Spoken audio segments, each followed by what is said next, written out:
Former NFL defensive back turned broadcaster Solomon Wilcots joins today's show to offer his thoughts on the New York Giants' direction. That's coming your way next here on the Locked On Giants podcast.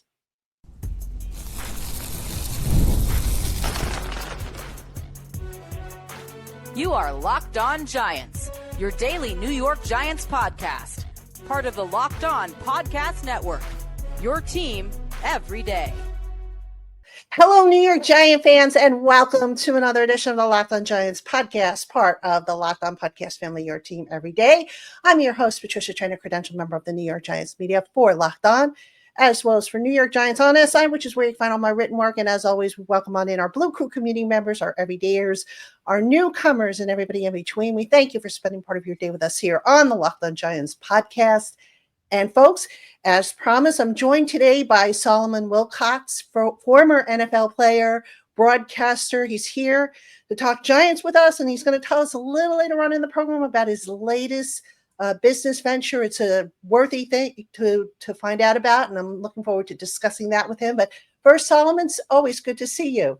Patricia, always good to see you. Always good to talk Giants football with you as well. Thanks for having me. Thank you for coming in. We appreciate you. And Solomon, got a lot to talk about with this Giants team. You know, the draft obviously in the books. And, usually I start off with the quarterback situation, but I want to go and start on the defensive side of the ball this time around. The Giants taking Abdul, not a surprise. I think a lot of us predicted that would be the way to go. But I think a big question here is did they get another edge rusher who kind of is similar to what they already have? And if not, how can they get all three of them, Carter, Thibodeau, and Burns, on the field at the same time? Yeah, I think that's obviously, you want good pass rushers, and you don't care as long as you got multiples, because you want to come at quarterbacks in waves. As you well know, there are times in ball games where defensively you have to be able to close out games, especially when you're going up against some of these top quarterbacks in the league. You can have a lead, but if you give the ball back to a Patrick Mahomes, or if you give it back to a Joe Burrow with 4 minutes to go, they are so prone to just carve you up in those final 4 minutes and go right down the field to put more points on the board. But now when you have a pass rush of multiple guys that can get it, what that does is usually say Brian Burns may draw a double team. But now you have an Abdul Carter, you have a Kayvon Thibodeau, a guy who you can't put two guys on him, and they've got to be able to win one-on-one. Sexy Dex in the middle, he's going to take up two, right? And so if you can get one of those other edge defenders, and it might vary from week to week who that guy is, but one of those other guys is getting double teamed, then the other two should get free. And if you don't double team a Brian Burns, I think his sack total goes up. I think Abdul Carter, you'll probably see him get better second half of the year than maybe first year. Hopefully he gets off to a fast start. But when you have as many pass rushers as they do, I think with the presence of Dexter Lawrence, in the middle, then now I think you're really got something special up front on that defensive line. You look at Abdul Carter's skill set. For the first couple of years, he played off-ball linebacker or inside linebacker. They moved him outside. If you were to come up with a really creative way to utilize his skill set based on, that experience, is he best off as a spy, do you think? Is he better in coverage? I mean, how do you envision him maybe, putting that background to good use? Well, certainly he's better. Just go get the quarterback. You remember when Michael Parsons came out? Michael was a similar player. Michael was kind of an off-ball linebacker. The Cowboys got in trouble and they needed some help getting pressure on the quarterback. He literally went to the defensive coordinator and said, "I'll do it." He was the guy that raised his hand. And a lot of teams, that's why you saw him going in the middle portion a little later in that first round. A lot of people didn't know he was that good of a pass rusher. It wasn't something he did a whole lot of during his college career. Now, Abdul Carter has done more pass rushing, but he could also play as an off-ball backer. I love it when you have a good pass rusher who kind of you're playing as an off-ball linebacker. You have Dexter Lawrence over the center as a defensive tackle. And then you set the edges with Brian Burns and Kayvon Thibodeau.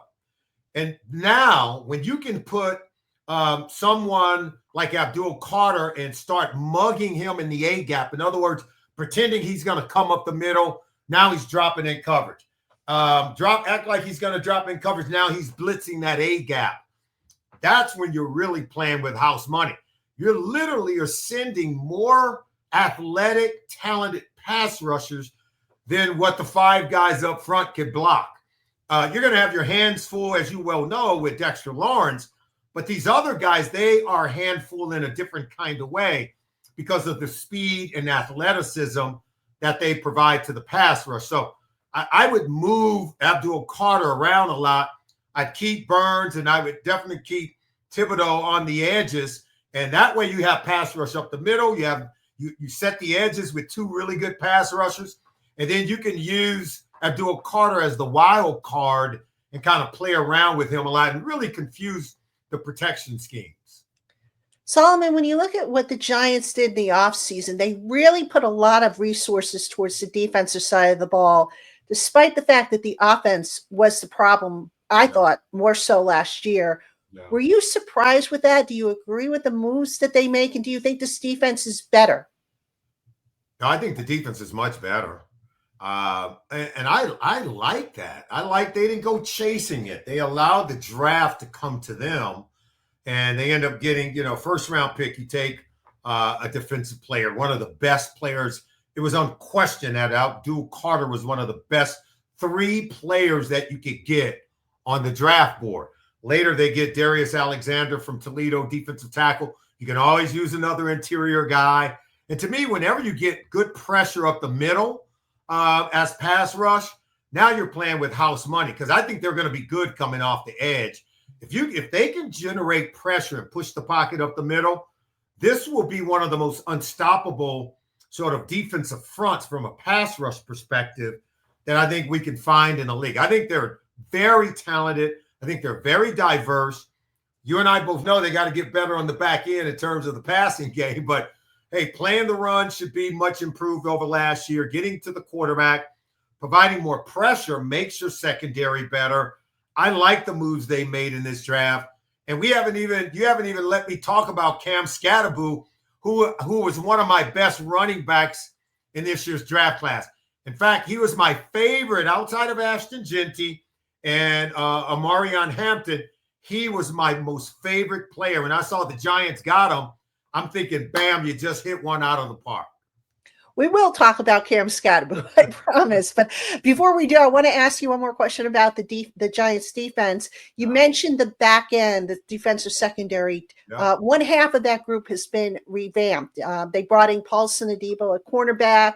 Yeah. They brought in Javon Holland at safety. Still a relatively young group, but, do you feel that the Giants are at a point now where, yeah, that group is young, but they've got a little bit more experience, but the front 7, putting the emphasis there is going to help that group? It should.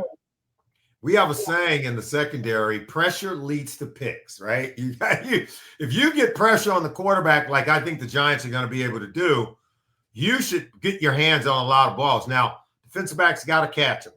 I would be working with this group to really improve that. There's a lot of things you can do to help with your secondary to be able to find the ball and possess the ball, because dropped interceptions are almost like a drop touchdown pass.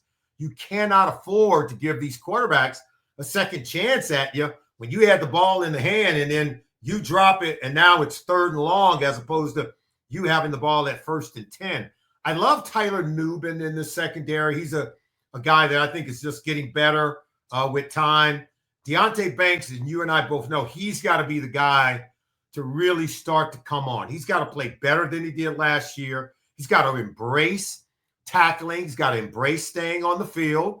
You can't take one of your best players off the field, but he's got to play like he's one of the best players.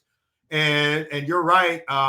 They added some players in free agency that absolutely. I love Javon Holland. I don't know why the Dolphins let him go, but one man's trash is another man's treasure. This guy can make big plays. He can play the run.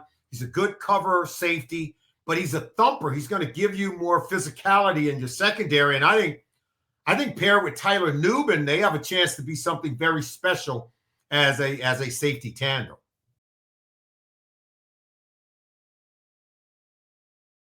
Hey, Giant fans, as a small business owner, your work doesn't end when the clock hits 5. Your business is always on your mind, which means when it's time to hire, you need a partner that works just as hard as you do. That's where LinkedIn Jobs comes in. When you clock out, LinkedIn clocks in. LinkedIn makes it easy to post your job for free, share it with your network, and get qualified candidates all in one place. Post your job. LinkedIn's new feature can help you write job descriptions and then quickly get your job in front of the right people with deep candidate insights. And here's a pro tip. Add the hiring hashtag frame to your profile picture to double your reach to qualified candidates.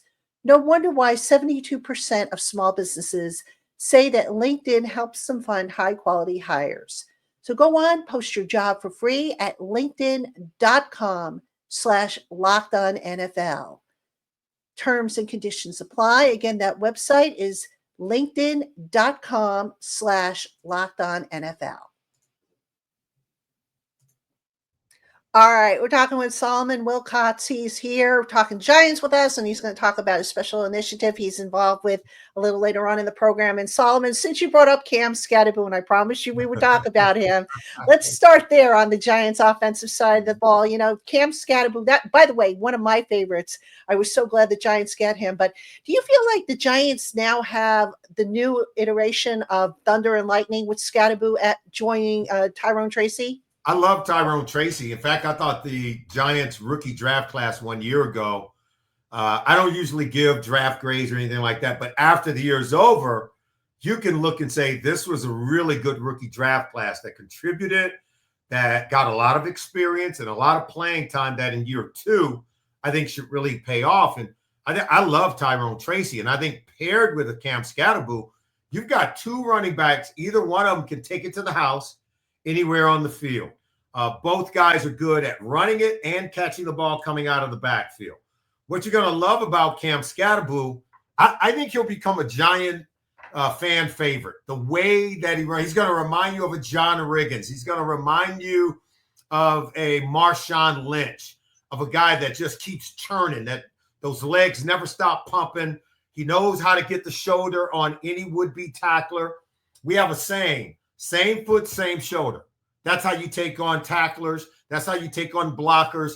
He seems to understand this very well, and he's good at using his shoulder pads to keep tacklers from getting a good wrap around his leg. That's why he steps out of so many tackles. I can't tell you how many runs I watch where this guy is going into a crowd of people and he comes bouncing out the other side and running down. I mean, time after time after time. And, he made that Arizona State team. He was the reason why you watched on any given Saturday. He's a fun player to watch. He's a throwback to an old school kind of football player. And I think with a guy like Cam Scatterbo, he's the reason why running backs are back in vogue, if you know what I'm saying, Patricia. You're going to love watching this guy because he's hard to get on the ground. He's got great pair of hands, too. He can catch the ball. And I like him in space. I just like how nifty he is to still be such a physical runner and a physical player. He still has enough athleticism to be nifty enough to make you miss in space. Solomon, were you surprised that the Giants didn't add to the receiver group? Or maybe, they don't need to. I don't know. But what was your take on that? I know I was a little surprised that they didn't add to that group. I think because they had needs everywhere else. I think they had so many needs. And then, look, in terms of what you did last year at the wide receiver position, you hit it out of the park, with your first-round pick. And when you have a player who's that good, who I think is going to be even better in year number 2, playing with now veteran quarterbacks, I just think the Giants' offense, in terms of just around the quarterback, I think you're going to be really good. I think RPO, play action pass game, that works for Russell Wilson. And so the pass game is going to be there. You got 3 good receivers. Wan'Dale Robinson can make plays. Darius Slayton you know he can make plays consistently when asked to. He'll put up numbers for you. But, Malik Neighbors was phenomenal last year. And so I think you're fine there. You weren't going to address wide receiver at the top of the draft board because you had too many other needs.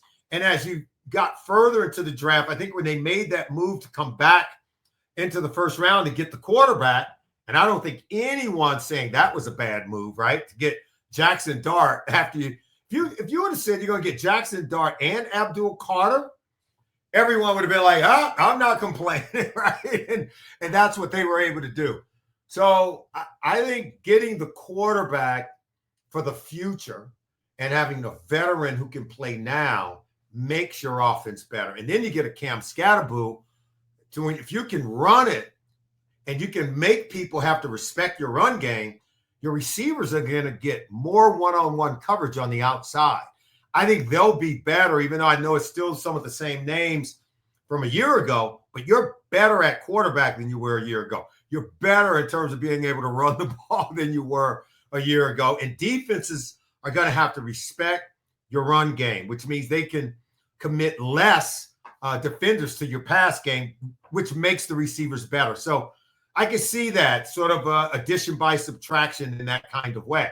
They probably wanted to add some wide receivers, but addressing some of these other areas, I think, was also very critical. Well, they have two quarterbacks. Russell Wilson is known for the moon ball, and Jaxson Dart, who we'll talk about a little bit more in just a bit, he's got a pretty good deep arm. And I know, the deep passing game, the 20-plus air yards has been really missing from the Giants offense. So when I say, was it a surprise, you would have thought that, maybe they'd want to go for a taller receiver, somebody who can win the contested catch. Yeah, I mean, look, I think you would have had to do that in the second round, maybe third round, but ask yourself, is there a receiver? I can't think of one, I can't think of one that I would have wanted after, Teteroa, after he was off the board. I can't think of one who had the length that I would have wanted over Cam Scatterboo, right? Or over Jaxson Dart. Because it would have been somewhere in there where you would have done it. But I think they were already okay with the players they had and still needed to address some other critical areas. Defensive line, obviously, defensive tackle, edge rusher, quarterback, running back. Maybe if you passed on Scatterboo, you would have got another receiver. I don't know. I was surprised that Scatterboo was there in the fourth round because I thought he'd be gone by the end of the third. And I think that's probably where the Giants sitting there looking in the fourth round said, let's go get this guy. And that's exactly what they did. All right, let's talk about Jaxson Dart then, quarterback of the future, hopefully. Very impressive in the rookie minicamp. I know they didn't do, 11 on 11 or anything like that, but just the way he carried himself, the throws he made in 7-on-7, again, not against pass rushers, more against air, but just the overall aura that he gave. I mean, what do you like about Jaxson Dart, and do you feel he's the right fit for the Brian Daboll offense? Look, there are some things he's got to learn. Didn't take a whole lot of snaps under center, right? So the footwork has to be worked on and coordinated. But I don't think you have a better coach who can help a quarterback with some of the things that Jaxson Dart is going to have to work on than having a Brian Daboll in the building. He did it. He's proved it with what he did with Josh Allen early in his career.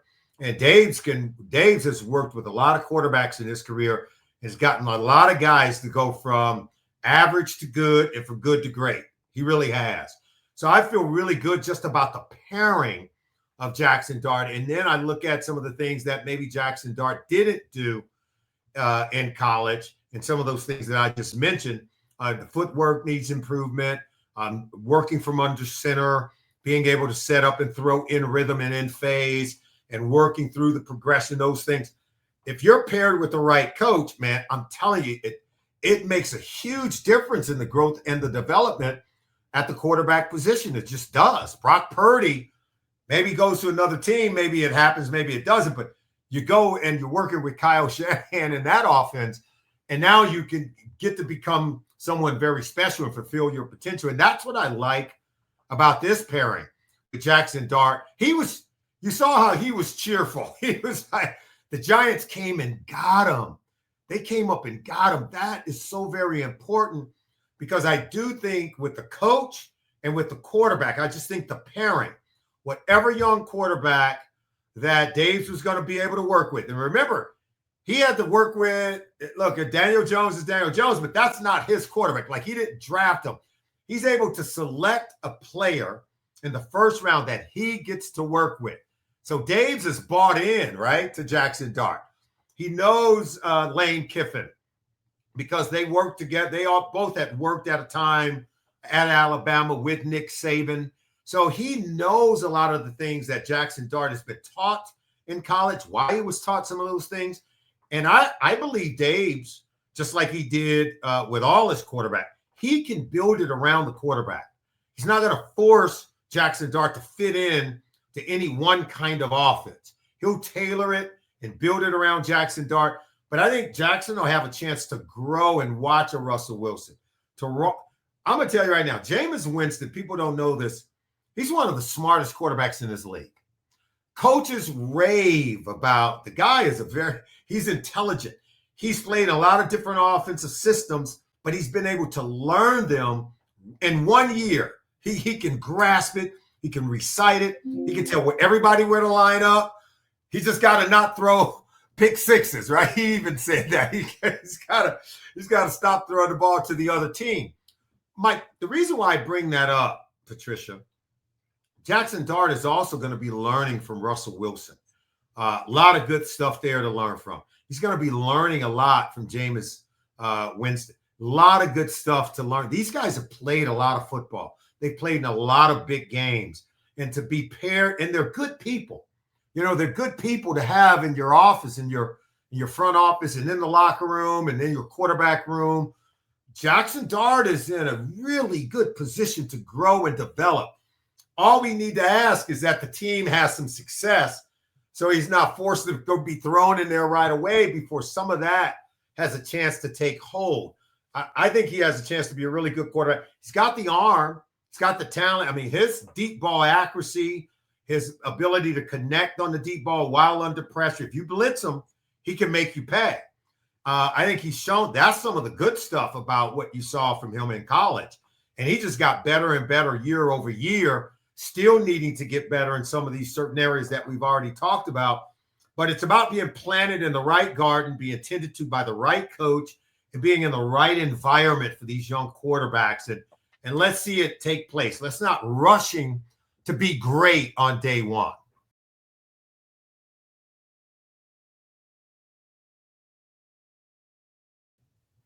All right, everybody. Welcome back to the Locked On Giants podcast. I'm your host, Patricia Traina, joined by Solomon Wilcots, former NFL player, broadcaster, part of Russo Partners, and he's here to talk about a special initiative that's going to bring him to our neck of the woods, the New York area. Solomon, tell us about the initiative, the Zimmer Biomet. Yeah, Zimmer Biomet. In fact, it's going to be called the Zimmer Biomet APP New York City Open. It's the pickleball tournament to be played at the Billie Jean King National Tennis Center this weekend. We're going to be out there on Saturday. My good friend Sean O'Hara is going to try to make it. It's Memorial Day weekend, so it's a really good time to get out and have a good time. You know, Patricia, in our country, roughly over really globally, over 500 million people suffer from arthritis. And a lot of people suffer from arthritis in the knee. A lot of people have knee pain. And really, the real key is very few people do anything about it. Less than 5% do anything about it. I am a veteran of joint replacement surgery. And I can tell you right now, after having joint replacement surgery, I feel so much better because I went and took care of it, right? I went in and had the procedure done. I feel so much better. I can sleep better at night. And that's why we want people to go to the website, because you don't have to live with knee pain, that's for sure. If you go to the website, pickleballknee.com, you can find a doctor in your area to tell you more about how you can be relieved from your knee pain if you're suffering from arthritis in the knee. You want to go to the website to find a doctor and find out more about just how that you can recover from joint health, whether it's in the knee or anywhere else. And that's why Zimmer Biomed has teamed up with the APP pickleball tournament to get this information out to a lot of people. So we're going to be in New York this weekend on Saturday at the Billie Jean King Center, telling people more about joint health and what they can do about their knee pain. And what else can we expect from this event? Is there going to be, I would imagine there's going to be some pickleball tournaments. Oh yeah. It's going to be it's a huge pickleball tournament. Of course, the championship Saturday is going to be taking place. It's one of the fastest growing sports around the country. Everyone's playing pickleball. I'm playing pickleball. And I tell you what, it's one of those sports where it's almost like table tennis, but on a court. And you don't have to move around a whole lot, but you just get on your toes and bounce around. And then you get to hit a ball. For a lot of us who used to play tennis, who don't want to move around a whole lot, but just still, know what it feels like to get out there and play. Pickleball is an excellent sport for younger people, for kids, for teenagers, for college kids, and even for us guys who are getting a little bit over the hill a little bit, who have some of that chronic knee pain that's still going on due to arthritis. We can still get out and play pickleball. If you go to the website, remember www.pickleballknee, you can find out how you can get back on the court and continue to beating some of your friends. So this is about getting back to activity and getting back to some of the vitality in our lives. Now, of course, with medical conditions, some people, or I should say a lot of people, tend to turn to the bottle, so to speak, the medication. Yeah. And these methods are designed, I assume, to maybe give you an alternate so that you don't have to rely on medication for the rest of your life. Oh, absolutely. Yeah. Because when you have joint replacement surgery, it gives you not only the vitality to move around, do the things that you've always, it removes the pain. And I remember when I went through my joint replacement operation, I remember the doctor having a consultation, talking to me about it. He says, look, this is something that you should be asking for. We're not going to try to get you to do it. He said, but when you want to live pain-free, then you are going to call me and you're going to say, this is what you want. And I remember it just took one weekend. I thought about it. I remember calling him and I was like, okay, let's go ahead and get this done. And I have not lived one day to regret it. And it's about being able to sleep well that night. You roll over in bed and, I feel great every morning now. And that's what happens, when you played football as long as we did as a kid, through in high school, college, and then professionally. But it's nice to know that there's innovation out there by companies like Zimmer Biomed who have done something about it, who have created opportunities for us to feel better and get back to our normal lives. And of course, other ways that people can help until they get any kind of procedure or whatever. Weight loss certainly helps. I would imagine stretching. Absolutely. I mean, what are some other ways that people can alleviate knee pain? Well, really, obviously, when you talk about weight loss, you reduce the weight that you're carrying on your joints, you're going to feel better. And some people, what happens though, they get the injury, they're in so much pain that they can't get out and do some of the exercises. Now, obviously a healthy diet, healthy nutritional diet is one way to help with that. But sometimes really before you can do that, you have to go get healthy first. And then obviously always factor in the nutrition, what you're eating and what you're putting into your body as part of your holistic way of healing yourself. But sometimes I've known some people, guys who've had, they put on weight because they can't run and jog anymore, because they can't get out and move because of knee pain.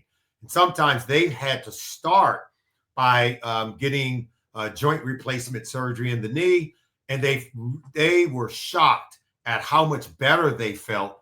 And then they were able to get out and start going for walks, start being more active. And then they were able to get the weight off and begin to feel so much better than they ever had before. All right, Solomon, before we let you go, let's give everybody that website one more time. Yeah, to find out more about Zimmer Biomed, go to www.pickleballknee.com. pickleballknee.com. That's pickleballknee, knee.com. Thanks for letting me to share that information. Patricia, you're always the best. We thank you for having me on the show today. Thank you so much for coming on with us. It's always a pleasure talking Giants with you, whether it be on this show or, back when you were doing Sirius, and, always enjoy chatting with you. And I hope to have you on again. He is Solomon Wilcots, everybody. Do check out that website. We'll put that in the show notes in case you need that information. For Solomon Wilcots, I'm Patricia Traina. Thank you again, everybody, for joining us here on the Locked On Giants podcast.